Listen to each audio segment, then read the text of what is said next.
Radha Madhava. Radha Madhava means Radha is the girl and Madhava is Krishna, the flute. And Punjabi Hari means Kunja means forest or how do you say bush, in the bushes, boy and girl are in the bushes. So it's actually going on in the spiritual world also, but in a different way, in a pure way. And Gopi Jana Vallabha, I don't know if you can see the gopis in there, but the gopis, you can see the cows. Gopi means the cowherd girls, cowherd damsels, the ones that milk the cows and look after the cows. And they all love Krishna also. Although Radha is the most beloved, they're all in love with Krishna and they serve him in love and devotion. Hari. Maybe in the distance you can see a mountain, and that's the mountain which Krishna lifted when he was a little boy. When he was age 6, he found a huge mountain like 20 miles long, over 1,000 feet high, and like an umbrella for all the village because it was torrential rainstorm. It's a long story. And Yashodanandana, that means Krishna's mother and father. Krishna has a mother and father. It might seem a little strange that God has a mother and father, but he's unlimited, he's omnipotent. He has everything that we have and more. So he has mother and father. And Raja Jana Ranjana, he's wandering around the forest with his boyfriends and girlfriends. And this river is called Yamuna. So, some of the meaning of the song.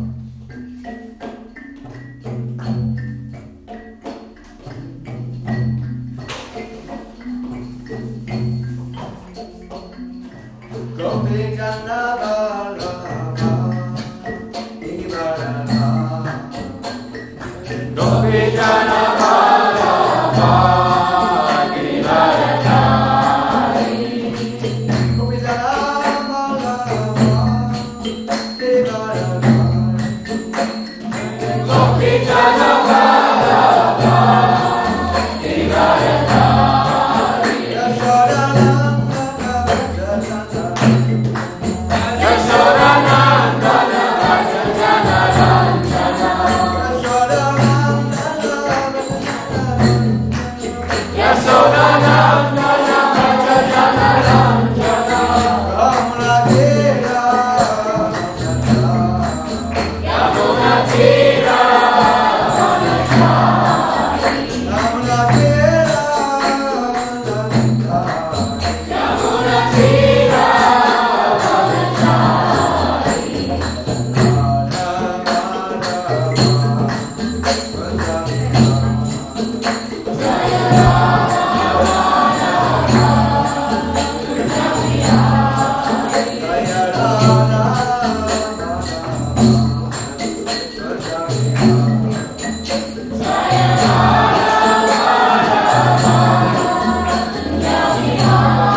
Prabhupada ki Jai. So, you may wonder, well, I'm right here in Brighton, and how am I going to go without Radha Krishna? And then do I catch the bus or catch the train? So there is a guidebook, so to speak, and we've already got a good opportunity. These Vedic scriptures, they say, that without Dharma or spiritual awareness, spiritual progress, then we're just animals. We're no different from animals. So, that's, it lays the finger on, points the finger at modern civilization, how animalistic it is. Because, we're only engaged most of the time eating, sleeping, mating, and defending. This is our main occupation, and we don't put aside much time for finding out the real nature, our real nature. So Dharma means to understand our intrinsic quality, our intrinsic characteristic. And this book, Bhagavad Gita, is teaching our eternal characteristic so that we can be in peace and harmony with existence. So as soon as we forget our character, intrinsic character, then we lose touch with reality.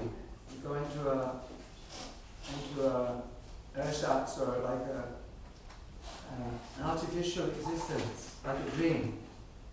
Everyone can admit that a dream is something unreal, although it's, of course, when we're living the dream, it's real. But then when we wake up, we realize,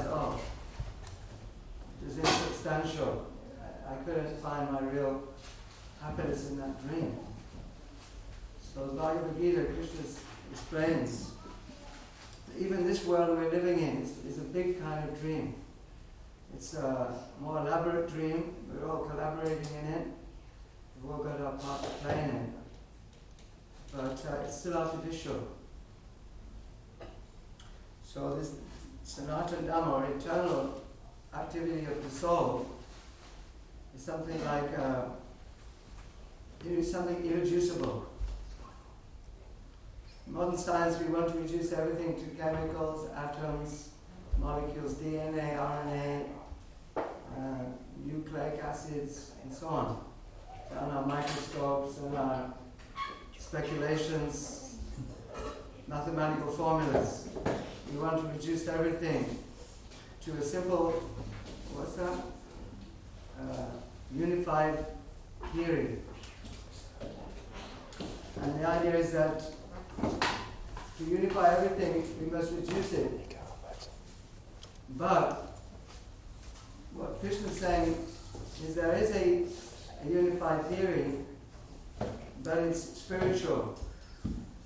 It can't be reached just by a microphone, a telescope, or a mobile phone, or whatever it is, instrument we've got, because these senses we have, the very senses we have, are limited. We can't arrive at perfect understanding of the absolute truth by this reductionist process, the inductive process. Because, everyone knows we make mistakes, our senses are limited. I don't know what's going on in the next room. If the lights go out, I can't see. The light used to be illusion. I think this is a snake. Everyone knows this. This is elementary, so to speak. So Bhagavad Gita is teaching another way of receiving knowledge. It's called Shabda Praman, hearing by sound. learning by sound. Actually, this is most educations by sound. You go to the class and the teacher says, 1 and 1 is 2. 1 and 1 is 2. 2 and 2 equals 4. 2 and 2 equals 4. This way. Hare Krishna! Hare Krishna. So this way we learn. Because how can a small kid know 1 and 1 equals 2? And 2 and 2 equals 4? He has to have it drummed in his thick skull. From childhood. This is apple, this is orange, this is cow, this is tree, and so on. So our original gurus or teachers are our parents actually. We learn so much from them. So Shabda Praman means just like a child is looking for his father. Just imagine you have an orphan. So an orphan is looking for his father in Brighton. He's standing there on the promenade. All these people running past doing their morning exercises. Excuse me, sir. You spare a minute. They're all gone down the road. And if one of them stops, are you my dad? Or everyone's lying on the beach in their bathing clothes and bikinis. Excuse me, mum. Excuse me, dad. Are you my father? Thank you. Leave me alone, will you? Come all the way to Brighton to enjoy myself. Don't bug me. So this way, it's a futile task, this method of trying to go beyond, because how can I know? How can I be there when I was conceived? I wasn't there. At least I'm not aware that I was there. So there's only one person that can know. And I have to go to her. I have to go to find my mother and ask her, who is my dad? This is common sense. If we want to know what's beyond our sense perception, we have to go to a higher authority. So this is called Shabda Praman. And Srila Prabhupada is not just one man, like there are many gurus. We've heard of gurus, but Prabhupada, he's representing a long, long line of spiritual masters who are passing on this same message intact down to the present day. So this is the advantage we've got from hearing. Just like, from a telephone, you hear from long, long away. And by technology, you can understand what is the message, the truth, whatever's being imparted. Put the tea on that, won't ya? Whatever it is. We use our mobile phones for these days. I'm coming back in 5 minutes. Put the kettle on, will ya? This is the sum total of our realization, mobile realization. It's on the bodily platform generally. But this kind of knowledge which is coming through the spiritual masters, it's called disciplic succession, is different. And the original, you may ask, well, where does the knowledge originally come from? It's passed down. You may have seen that there's a party game. You ever play that party game? Everyone's sitting around and then you whisper something in someone's ear. Like, and then they repeat it to someone else. And then you have a good laugh when it comes out after 10 people. But so you may say, well, maybe that's what's happening. Because if I say, I don't know if I can think of a good joke like this, but if I say fish and chips, then after 10 people it will come out as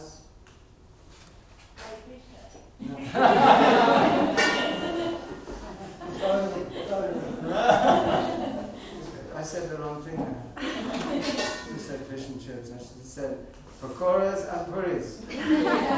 Pakoras and puris, it's strictly vegetarian. So how would it come out of 10 different people who misunderstood it? Purple pineapple. Huh? Purple pineapple. Purple pineapple. So I said pakora and puris, it came out purple pineapple. So, but there's a system whereby each spiritual master is very disciplined, and he's trained to be a pure transmitter, just like a postman. We just saw it this morning. We had the postman come to number 1 Temple Street, and he didn't give anything, but on another day he gave something. And Prabhupada said that is what a spiritual master is supposed to do. He's supposed to be like a postman delivering the goods. He doesn't add anything, he doesn't subtract anything. And then he may not even be so qualified, a good man or a bad man, maybe a rich man or a poor man, but he does the job. He gives £1,000 or $1,000, and you open it up. Wow! Thank you, postman. And say, do you have a cup of tea? You just gave me £1,000. No, I've got a job to do. I'm giving many people £1,000 every day. I don't want any credit for myself. I don't want to be put on a big, glorified. I'm just a postman. The Guru is supposed to be like that. So there's a training system, and it's going on down to the present day. Lord Chaitanya is saying, Kiva Vipra Kriva Nyasi Shudra Kenai, Ye Guru Tatra Say Guru Hoy. If you know the truth about yourself and God, this universe, all these things, in other words, Bhagavad Gita, you know the science of Bhagavad Gita, then you can be Guru. Prabhupada says there must be many Gurus. The whole world is, we've got so many engineers, so many doctors, we've got so many chemists, we've got so many accountants, and so many teachers. But look at the mess the world's in. Because nobody's teaching the purpose of life, the goal of life, the intrinsic quality of a living being. We don't even know that. When we go to school, do they teach you who am I, why I am born, or what's the purpose of life? They don't teach you that. I remember one time at school, in the physics class, the teacher was called Akka. We used to call him Akka. And he was big like this. We always imitated.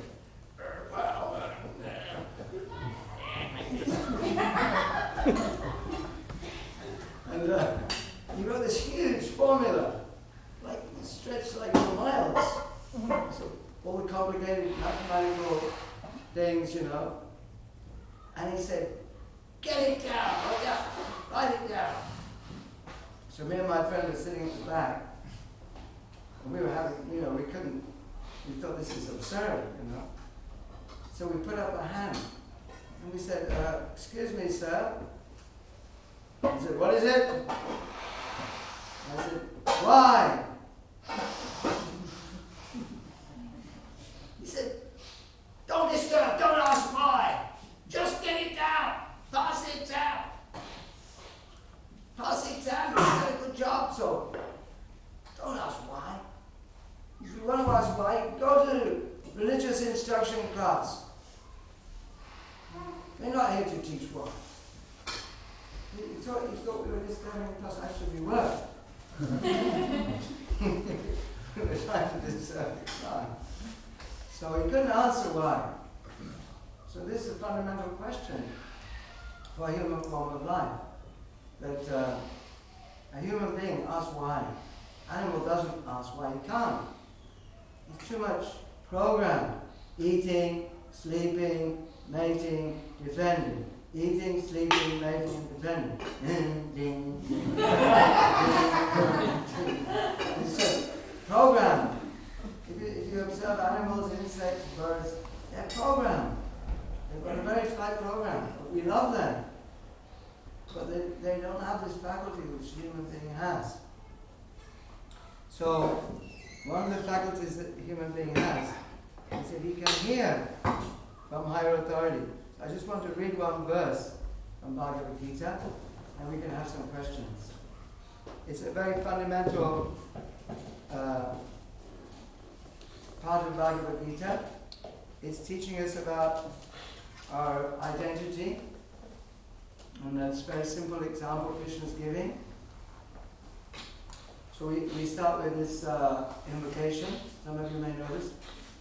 Om Namo Bhagavate Vasudevaya. Om Namo Bhagavate Vasudevaya. Om Namo Bhagavate Vasudevaya. This is in Sanskrit, in chapter 2, text 22. This is just a nice sample. If you don't know Bhagavad Gita, then this gives you a taste for it. Vasamsi jinani yata vihaya.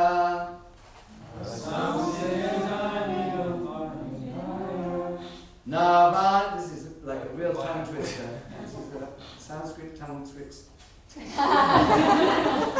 Tongue twister. Vasamsi jinani yata vihaya. Navani grinati niroparani. Tata sharirani vihaya jinani.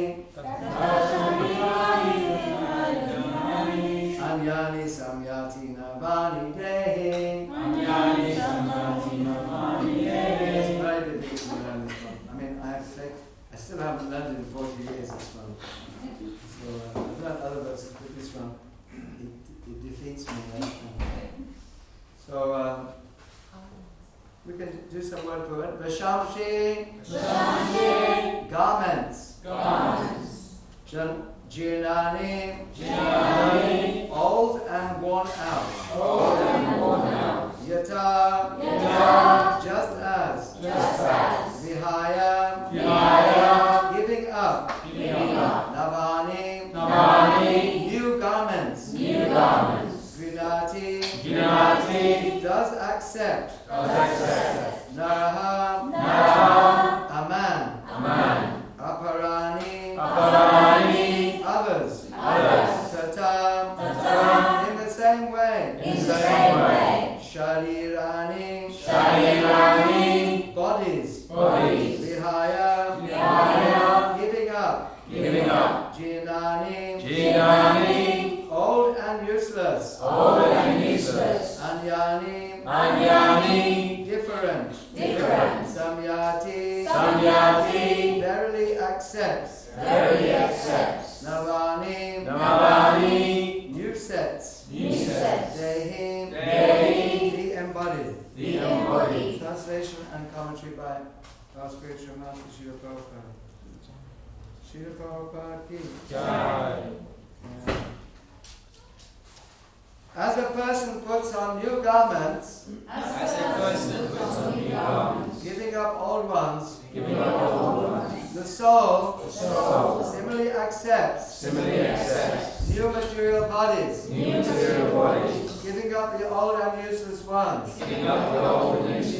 As a person puts on new garments, giving up old ones, the soul similarly accepts new material bodies, giving up the old and useless ones.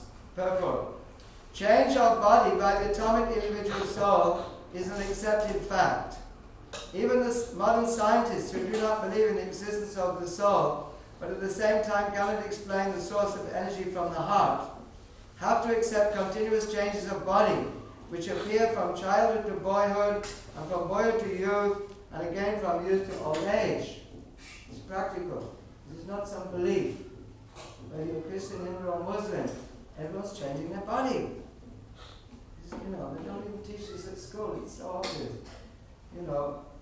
You have a picture of yourself when you were a baby. The mother said it was you.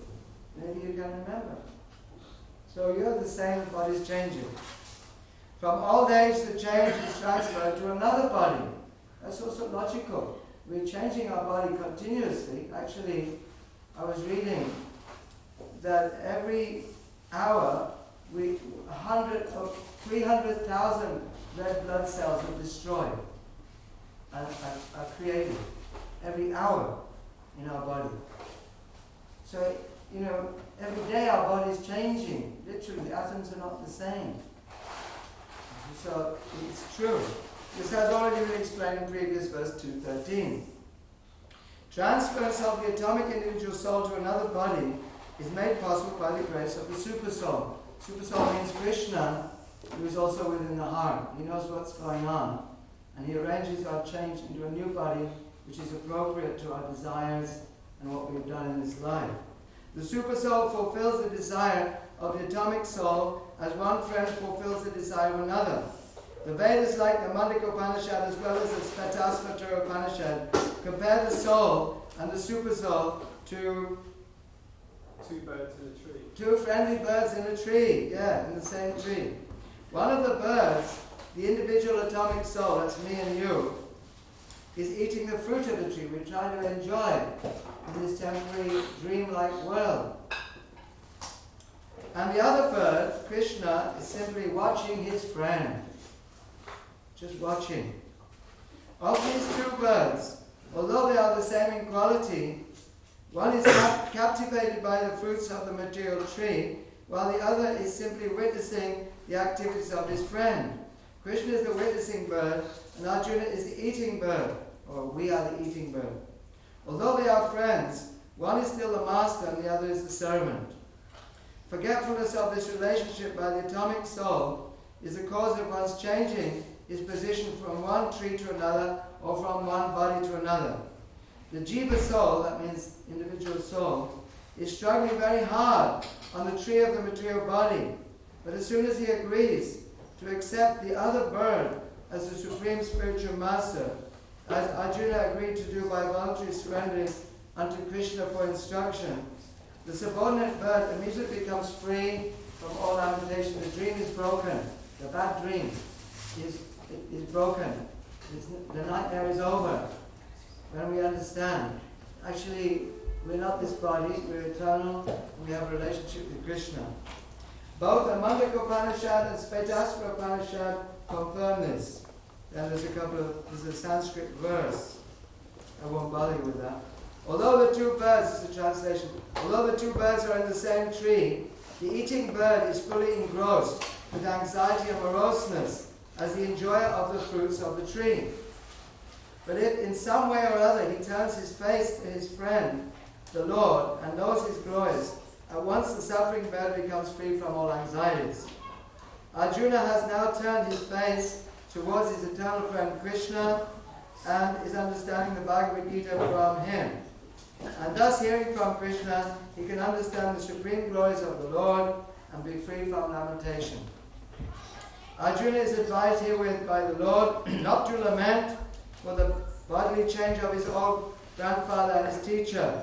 He should rather be happy to kill their bodies in the righteous fight so that they may be cleansed at once of all karmic reactions from various bodily activities. One who lays down his life on the sacrificial altar or in the proper battlefield is at once cleansed of bodily reactions and promoted to a higher status of life. So there was no cause for Arjuna's lamentation. Srila Prabhupada King. Jai. Thank you very much. It's a little introduction. If there's any questions, we're very happy to try and say something according to these teachings. Maharaj? Yeah. Could you explain about karma and reaction? It was talking about increasing karmic reaction. Could you explain how that works, connected with the transformation of the soul? Yeah. So, Bhagavad Gita explains in the 15th chapter, Shariram Yadavatnoti, there's a Sanskrit verse, Chapyukramit, Grahit Vaitani Samyati, Vayodhantam, Vashaya. That we have two bodies, actually. We have the subtle body, which is the mind, intelligence, and false ego. The subtle body, we can't see it, but we all know we have a mind. And we have this physical body we can see and touch, and so on. So, at the time of death, whenever we get run over by a bus or whatever it is, or mugged or atom bomb on our head, the soul is not destroyed. We are not destroyed even by atom bomb. Nobody's killed. But the body is killed. So as long as you've got this body, you're certain it's going to die. But the subtle body, the mind, intelligence, the false ego, is what carries us. It's software. You've got hardware and software.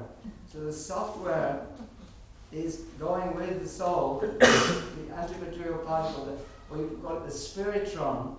There's electrons, neutrons, this on and that on. Then we can just call it a spiritron if you like. It's a tiny particle of consciousness. So that consciousness you have of your mind and your intelligence and your ego, that's not destroyed by even the atomic bomb.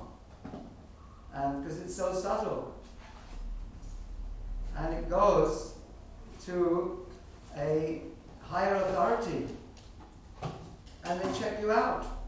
You may not like the idea, but you just imagine what the government is doing. It's checking everybody out. What are they up to? Through the mobile phones, through the internet. They can check so many things. So what to speak of? Krishna is in everyone's heart. He already knows. So he knows what you want, what you've done, and what you will be happy with, and what you need to be, how do you say, punished for. I don't like to say that, but according to the law of karma, you can create good reactions, pleasant reactions, or unpleasant reactions, according to how you behave with other people, or with nature, or what you like. Some things will cause suffering, some things will create bodily pleasures. In the next life, you can be born as a king, you can be born as a worm, you can be born as a tree, you can be born as a beggar, fish or bird. All that information is carried in the subtle body, and that determines what will be your next body. Just like a plant, Krishna gives an example, just like a plant has a scent, aroma. You smell a rose, or beautiful rose garden. So you know it's a rose, you know what it's like. If you smell something else, some dog stool, you know it's dog stool. So that our consciousness, the contamination of our consciousness will carry us into an appropriate body in 8 million, out of 8,400,000, so many species of life. So this is called karmic reaction. So Krishna consciousness means to purify our subtle body from all, how do you say, desires, which will bring us back to this temporary material world of birth and death. So there was one relative of Dina's. It was quite funny actually. I saw him swimming with his dogs early this morning on the beach in Brighton. And I tried to preach to him a few times. I don't know what to say. He's a very jolly person. And he said, "How are you, Mahavishnu?" He's in the ocean. He's about 50 yards out with his dogs. It's freezing cold. And I'm just imagining, how cold he must be. But, he's right as rain. So I'm standing there, with my sweater on, feeling cold. And so I think, what can I say to him? He's obviously a good swimmer. So I said, "Hey, Noel, are you chanting Hare Krishna?" And he said, "Well, I chanted last week." And I said, "Well, you're good at swimming, aren't you?" He said, "Yes, I'm good at swimming." And give him some food, don't let him go. It's just going. Okay. What Prabhupada used to say, when he once sneaked out the door, give it something. So I said, "You're good at swimming, but can you swim in the ocean of birth and death? There's a bigger ocean than this one in Brighton. There's water. And this ocean of birth and death. This is the big ocean. And you know how to swim in that?" He just silent. I said, "You chant Hare Krishna." That's how to swim. Out of this karmic ocean of karma, birth and death, birth and death. Next question, please. So what does the chanting of Hare Krishna actually do for us? What's in it for me? It's like it reminds us of who we are, what we are. You know, if you turn on the TV, it reminds you, you're a consumer.